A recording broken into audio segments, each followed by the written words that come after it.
আসসালামু আলাইকুম।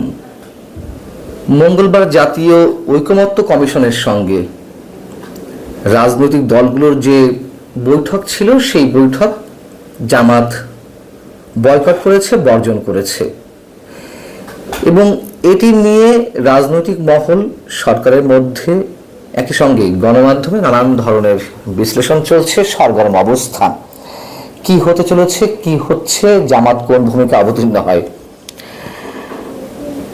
জামাত যে এই বৈঠকে অংশ নেবে না, তারা সেটি ঐকমত্য কমিশনের যারা সদস্য তাদেরকে আগেই জানিয়ে দিয়েছিল এবং কারণ হিসেবে বলছে লন্ডনে তারেক রহমানের সঙ্গে প্রধান উপদেষ্টা যে বৈঠক হয়েছে এবং সেই বৈঠক থেকে আগামী ফেব্রুয়ারিতে যে নির্বাচনের ঘোষণা দেওয়া হয়েছে, এতে করে তারা মনে করছে যে রাজনৈতিক দল হিসেবে, অন্যতম বৃহত্তম রাজনৈতিক দল হিসেবে তাদেরকে ইগনোর করা হয়েছে। এর প্রতিবাদ হিসেবে তারা এই বৈঠকটি বর্জন করেছে। জামাতের শীর্ষ পর্যায়ের কোনো কোনো নেতা গণমাধ্যমকে এমনটাই জানিয়েছে এবং এটা তারা বলতে গেলে ঢাকঢোল পিটিয়েই জানাচ্ছে। তারা অভিমান করেছে, গোস্বা করেছে, নাকি এক ধরনের হুঙ্কার, হুঁশিয়ারি সরকারের প্রতি, সেটি নিয়ে নানান ধরনের আলোচনা চলছে। সরকারের পক্ষ থেকে বা জাতীয় ঐকমত্য কমিশনের পক্ষ থেকেও বিষয়টি যে কতটা গুরুত্বের সঙ্গে নেওয়া হয়েছে সেটাও আমরা দেখলাম। তাদের পক্ষ থেকে জামাতকে বলা হয়েছিল, আপনারা আসুন, আপনারা দেরি করে হলেও আসুন, 2 ঘন্টা পর হলেও জয়েন করুন। সরকার যে খানিকটা বিব্রত, খানিকটা ভয়ে আতঙ্কে রয়েছে, সেটি মোটামুটি বোঝা যায়। নইলে এইভাবে তাদের প্রতি আকুল আবেদন জানাবে কেন? আবার জামাতও একটু টোকা মেরে দেখলো যে তাদের অবস্থানটা এখনো সরকারের কাছে কতটা গুরুত্বের। তাদের শক্তিমত্তা বেশ ভদ্রতার সঙ্গে একটু অভিমানের সুরে জানান দেওয়ার চেষ্টা করা হলো। যে দলের ভোট নেই 10% ভোটও যাদের ঝুড়িতে নেই, তাদের এতটা প্রভাব বিস্তারের কারণ কি সে তো আমরা খুব ভালো করে জানি। জামাতের শক্তির উৎস কোথায়, জামাত কি করতে পারে সেটিও আমরা খুব ভালো করে জানি। লন্ডনে তারেক রহমান এবং প্রধান উপদেষ্টার মধ্যকার যে বৈঠক, সেটিকে জনমানুষের একটি বড় অংশ বেশ সন্দেহের দৃষ্টিতে দেখছেন যে তাদের মধ্যে কোনো আন্ডার টেবিল ডিল হলো কিনা। আবার কেউ কেউ বলছেন যে এটা তো স্বাভাবিক, গত কয়েকদিন আলোচনা নানান বিষয় উঠে এসেছে যে বিএনপিকে টোপে ফেলা হয়েছে। আবার একটি পক্ষ বলছেন এটা ডক্টর মোহাম্মদ ইউনূস তার সেফ এক্সিটের কারণে বিএনপিকে হাতে রাখলো একটা সমঝোতায় পৌঁছে। তিনি সত্যি সত্যিই হয়তো ফেব্রুয়ারিতে নির্বাচন দিতে চান এবং তিনি এনসিপি কিংবা জামাতের উপর আর ভর করতে চাইছেন না। বিএনপি একটি বড় রাজনৈতিক দল, যে কোনোভাবে যে কোনো অবস্থায় বিপদে পড়তে পারেন, এই জন্য বিএনপির সঙ্গে একটি সমঝোতায় গেছেন। তবে এই বৈঠকটি ঘিরে তো মানুষের সন্দেহ, অবিশ্বাস দানা বেঁধেছিল এবং সেই দানা ক্রমান্বয়ে আরো বেশি বাড়ছে। এটা যেমন ঠিক, আবার দুজনের এই বৈঠকটি যে খুবই গুরুত্বপূর্ণ ছিল বা বৈঠকটি হওয়ার দরকার ছিল, সে যে আঙ্গিকেই হোক না কেন, এটিও তো অস্বীকার করার কিছু নেই, এটিও মানুষ মনে করছে।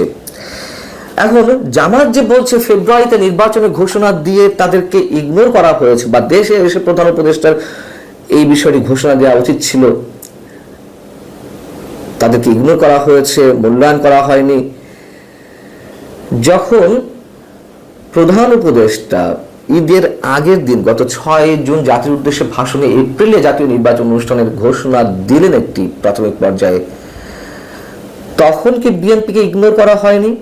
বিএনপি যে ডিসেম্বরের মধ্যে নির্বাচন চাইছিল, জামাত বরাবরই বলে আসছিল যে রোজার আগে বা এপ্রিলের মধ্যে নির্বাচন হলে সমস্যা নেই। তাদের কথাটি রেখেই বা এনসিপির দাবি অনুযায়ী এনসিপির সাথে সরা পরামর্শ করেই আমরা ধারণা করি যে তাদের সাথে সরা পরামর্শ ছাড়া তো তিনি তার জাতির উদ্দেশ্যে ভাষণে এই টাইম ফ্রেমটি উল্লেখ করেননি, নিশ্চয় আলোচনা করেছিলেন। তাহলে সেক্ষেত্রে কি বিএনপিকে ইগনোর করা হয়নি? যখন এনসিপির এক ধরনের মব ক্রিয়েট করা হলো, প্রধান উপদেষ্টা বাসভবনের সামনে অবস্থান করা হলো, আন্দোলনের মাধ্যমে, একটা কথিত আন্দোলনের মাধ্যমে আওয়ামী লীগের রাজনৈতিক কার্যক্রম নিষিদ্ধ করা হলো এবং জামাতের সমর্থনে বিএনপি তো দাবি জানিয়ে আসছিল যে এইভাবে রাজনৈতিক দলের কার্যক্রম বা রাজনৈতিক দল নিষিদ্ধ করা ঠিক হবে না, তখন বিএনপিকে ইগনোর করা হয়নি।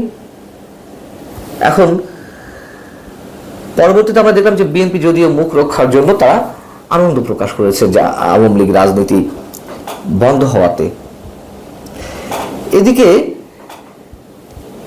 লন্ডনে যে বৈঠক হলো, পরবর্তী যে সংবাদ সম্মেলনে ডক্টর খলিলুর রহমান উল্লেখ করলেন যে নির্বাচন কমিশন খুব দ্রুত একটা নির্বাচনের তারিখ ঘোষণা করবে। এটা যে একেবারে ফাঁপা ফালতু একটা বক্তব্য, মানুষের চোখে ধুলা দেওয়া, সেটি প্রথম থেকে বলে আসছি। এটা নিয়ে আবার বিএনপির মধ্যে নানান কেন্দ্রিক নাটক আমরা দেখতে পাচ্ছি। প্রধান নির্বাচন কমিশনার তিনি সাংবাদিকদের বললেন যে এই যে ঘোষণাটি সংবাদ সম্মেলনে, এটি আনুষ্ঠানিক কোনো ঘোষণা নয়, সেখানে কোনো রাজনৈতিক দল বা বিএনপি অথবা সরকারের কোনো সই স্বাক্ষর নেই, তো সেটার উপর ভিত্তি করে আমি কিভাবে নির্বাচনের তারিখ ঘোষণা করব। খুবই স্বাভাবিক কথা, খুবই সত্য কথা।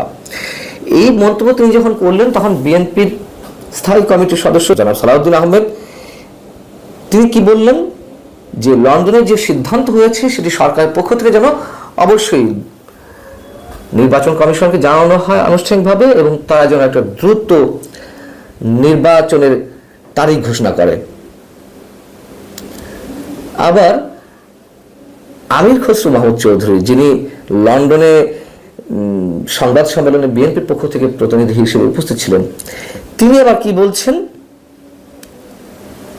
ব্রাজিলের রাষ্ট্রদূত যখন তাদের মধ্যে যখন বৈঠক অনুষ্ঠিত হলো মঙ্গলবার, তারপরে সংবাদ সম্মেলনে তিনি বলছেন নির্বাচনের দিনক্ষণ সেটা নির্বাচন কমিশন ঘোষণা করবে, সেটা তো আর সরকার বলতে পারবে না, আমরাও বলতে পারবো না। নির্বাচন তারিখ কমিশন থেকে আসবে এবং সেটার জন্য অপেক্ষা করবো, নিশ্চয়ই নির্বাচন কমিশনের পক্ষ থেকে একটা দিনক্ষণ ঘোষণা করা হবে। এটা কেমন কথা? সরকারের নির্দেশ ছাড়া নির্বাচন কমিশন কিভাবে নির্বাচনের দিনক্ষণ ঘোষণা করবে? দিনক্ষণ তারা স্পষ্টভাবে ঘোষণা করতে পারে, কিন্তু টাইম ফ্রেমটা তো বা রোড ম্যাপটা তো সরকারের পক্ষ থেকে যেতে হবে, তারপর নয় নির্বাচন কমিশন তফসিল ঘোষণা করবে। তো এইগুলো জেনে শুনে বিএনপির পক্ষ থেকে যে ধরনের কথাবার্তা, বিভিন্ন পর্যায়ে নেতাদের মধ্যে পরস্পর বিরোধী বক্তব্য, তা স্রেফ মানুষের সঙ্গে নাটক করা, এটা আমরা মনে করছি। এবং এই নাটক তো সর্বদিক থেকে চলছে, সরকারের পক্ষ থেকে চলছে, সরকারের যারা স্টেক হোল্ডার তাদের পক্ষ থেকে চলছে। যেমন আমার মনে হয় শুরু থেকে বলে আসছে, ডক্টর মোহাম্মদ ইউনূসের একটি ট্রাপে ফেলা বিএনপিকে।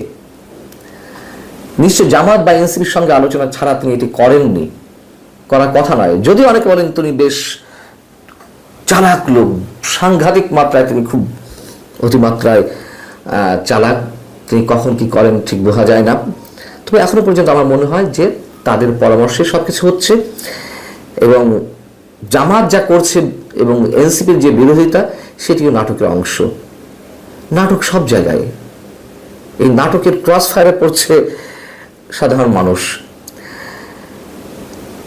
আমির খসরু মাহমুদ চৌধুরী কি বলছেন, যে নির্বাচনের জন্য বা নির্বাচন কমিশনের ঘোষণার জন্য আমাদের একটু ধৈর্য ধরতে হবে, একদম অস্থিরতার মধ্যে সারাক্ষণ থাকলে তো হবে না, একটু একটু সহনশীল হতে হবে।